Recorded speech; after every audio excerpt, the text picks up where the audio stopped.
Plant number 9 की study होगी। हमारी प्लांट 9 का नाम है एविना सेटिवा। ये ग्रास फैमिली से बिलोंग करता है। नेक्स्ट, ये विजुअल कुछ इस तरीके का है, आप शायद जानते भी हो क्या है ये, अगर बता सकें तो। ये भरा हुआ है क्योंकि हमारा stool and urine period cycle की बात करेंगे फीमेल के साथ, एग्जिट गंदगी बाहर निकालने की छोटी आंत बड़ी आंत खाली नहीं हो रही, शरीर हमारा साफ नहीं हो रहा। लेकिन सुबह हमने खाना खा लिया, दोपहर को हमने खाना था लेकिन 2 घंटे लेट हो गए, खा हमने फिर भी लिया, शाम को फिर 9 बजे खाना तो 7 बजे वही टाइम पे हमने फिर खाना खा लिया, बीच में कोई चाय ले लिया, कोई बिस्कुट ले लिया, कोई पकौड़ा समोसा ले लिया, हमने यहां से तो अंदर डाला लेकिन एग्जिट तो नहीं हुआ। क्या नहीं डाला हमने, फ्रूट सलाद और वेजिटेबल, हम नेचर से बाहर चले गए, इसीलिए वो क्लियर नहीं हुआ। जो शरीर के अंदर गया वो क्या गया, सिंथेटिक, क्या गया वो ओवर। उपवास रखते थे पहले, लेकिन अब कौन उपवास रखता है, अब तो चलने दो, जो आया चलने दो अंदर। खाने के लिए जीना चाहिए या जीने के लिए खाना चाहिए? फिर खाने के लिए जीना चाहिए या जीने के लिए खाना चाहिए? जीने के लिए कौन कौन खाता है, खाने के लिए कौन कौन जीता है? क्लियर है? सात्विक भोजन अगर हम लेंगे तो हमारी बॉडी के अंदर फ्रूट सैलड वेजिटेबल लेंगे तो हमारी बॉडी डिटॉक्सिफिकेशन के थ्रू डिटॉक्स, तो कालजा खाली रहेगा। वो पित्त वाली बात जो है अपनी गोल ब्लैडर्स का जो कपा बॉडी के अंदर बांध के चले, लीवर के बैक साइड में अपना गोल ब्लैडर्स होता है, इसकी जो मटर की शेप होती है, मटर का जो अपना पूरी शेप होती है उसके हिसाब से ये अपने लीवर के पीछे के एरिया में विद्यमान है और इसका काम है बाइल्स, रस छोड़ना। अभी भी लेक्चर सब नहीं है तो उसके हिसाब से मैं मेन पॉइंट आपको समझाऊंगा। जिस टाइम अपने गोल ब्लैडर्स की कोई प्रॉब्लम आ जाती है तो कोई भी heavy food, fast food, junk food या तली भुनी चीजें प्रॉपर्ली डाइजेस्ट नहीं हो पाती तो गोल ब्लैडर स्टोन्स, जिसको प्रॉब्लम्स है गोल ब्लैडर के अंदर, तो स्टोन्स है, इकोजेनिक्स है या कई बार और भी बहुत सारी स्वेलिंग्स वगैरह की दिक्कत आ जाती है। तो इस टाइप के बहुत सारे केस अपने बहुत बढ़िया तरीके से करके था आपके लिए, जब ज्ञान हो गया तब हीरा बन गया, है ना? इसलिए बातें जहां जो बताई जाती है, क्योंकि डॉक्टर साहब आए हैं, जब जितने भी डॉक्टर्स आए हैं वो बहुत एक्सपीरियंस में से निकल कर आए हैं, ऐसे नहीं आके खड़े।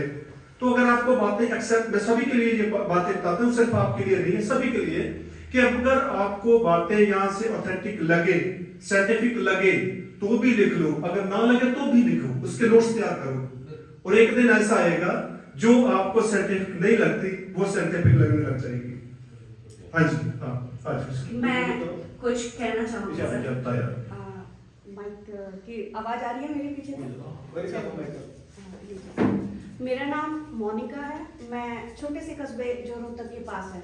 सर को आज मेरी हार्ट बीट बढ़ रही है, आपको कि मैम आपकी हार्ट बीट बढ़ रही है, क्योंकि जो मैं सर को यूट्यूब पे देखती थी ना, आज वो रियल है। और शायद कुछ लोग हैं जो मुझे शायद जानते हैं, जैसे सर को मैं फर्स्ट टाइम मिली थी ना तो मैं बहुत पजल थी, और जैसे अभी सर ने कहा कि गुरु के बिना ज्ञान नहीं होता, तो सर चाहते तो मुझे मार्गदर्शन मेरा अच्छा भी कर सकते थे और मेरे को गाइडेंस भी अच्छा भी कर सकते थे और बुरा भी कर सकते। फिर सर के थ्रू मैं सर से मिली, प्रदीप सर से, जो नानवी में उनका क्लिनिक है, मैंने उनको देखा भी, मतलब जो मेरी निगेटिविटी थी वो मेरी पॉजिटिविटी में चेंज हो गई। क्यों? क्योंकि उस टाइम पे मैंने, देखो हम किसी को पार कराते हैं, हम छोटे बड़े हुए उंगली पकड़ के चलते हैं, तो हमने डिसाइड करना है कि हमारा जो सारथी है वो कंस टाइप का होना चाहिए या कृष्ण टाइप का होना चाहिए। थैंक्स टू गॉड और सर का भी और सर का भी कि मैं आज जो हूँ, मैं सपना सच हो रहा है और शायद मेरा नमनेस भी हो रही है थोड़ी सी, तो अच्छा लग रहा है। और सर ने बहुत कुछ कहा कि गुरु के बिना ज्ञान नहीं हो सकता, आपने समझना पड़ेगा। बहुत से हो सकता है कि किसी को लगे कि हमें तंज कस रहे, पर तंज नहीं है, ये एक डांट है जिसे हमें संभलना है, चलना है और देखना है। क्योंकि हमने कर लिया कि हमने इलेक्ट्रोहोम्योपैथी में है, लेकिन हमको खुद का ही नहीं पता, तो हम दूसरों का क्या करेंगे? ये बुरा नहीं है, क्योंकि अब सर ने कहा कि पल्स आना चाहिए, लेकिन अपने को तो पता हो कि पल्स एक्चुअल है क्या। क्योंकि पहले मैं पल्स पकड़ती थी, मुझे पता। तो इसमें मैं जो ट्रीटमेंट दे रहा हूँ, मेरे पास 3-4 बच्चे आए हैं और बिल्कुल तंदुरुस्त हैं। उसके बाद उन्होंने एम्स बठिंडा में भी चेक करवा लिया, वो कह रहे हैं कि आपके बच्चे को 1% भी दिक्कत नहीं है, बिल्कुल तंदुरुस्त है। मैंने 1 नंबर पे दे रहा हूं उनको S2 L1 WE C6 Ben1 by C17 की रैपिडोज ट्रीटमेंट सारा D6 में, और नेफ्रो के 10-10 ड्रॉप सुबह शाम, और S6 C6 और येलो का हॉट कॉम्प्रेस। और 3 बच्चे हैं जी मेरे पास, तीनों बिल्कुल तंदुरुस्त हैं। Thank you. पानी हम खाने से पहले भी पी सकते हैं, खाने के साथ में भी पी सकते हैं, और खाने के बाद तुरंत बाद नहीं पीना चाहिए। ये साइंटिफिक है, ये मैं आपको समझाता हूँ कि कैसे ये साइंटिफिक है। किसी आदमी ने मतलब 3 रोटी की उसे भूख है, उसने 1.5 गिलास पानी का पी लिया, आप बता सकते हो कि उसकी भूख गले कम होगी या ज्यादा होगी? कम होगी ना, क्योंकि उसने खाने से पहले 1 गिलास पानी का पी लिया, और उसने 1 गिलास पानी का नहीं पिया, तो उसकी 3 रोटी की मतलब भूख ही रहेगी ना। और मैं निकलता हूँ। की भूख है, 2 की भूख है या 4 की भूख है, हमें पता चलता है हमारा मैदा जो सिग्नल देता है हमारे ब्रेन को कि मुझ में इतनी की कैपेसिटी है कि। तो रूहानी मैंने खुद महसूस किया है, जैसे मैं थोड़ा इमोशनल हो रहा था तो सर भाई तो नम हो रहा है,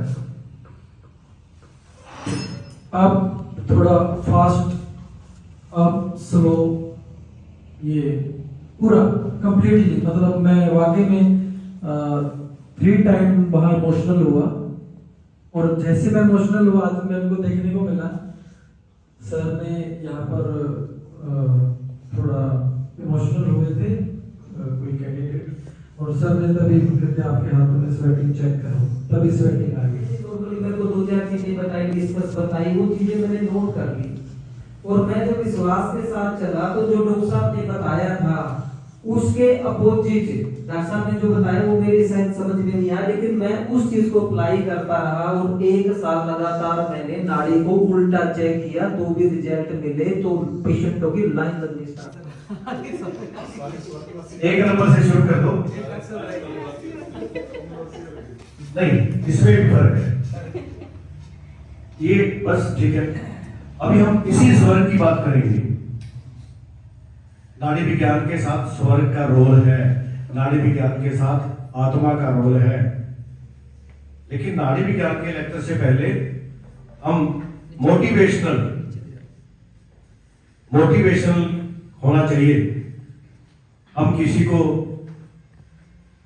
सुबह उठते हैं, चेक कैसे करना है और पेशेंट के सामने प्रेजेंटेशन कैसे देनी है,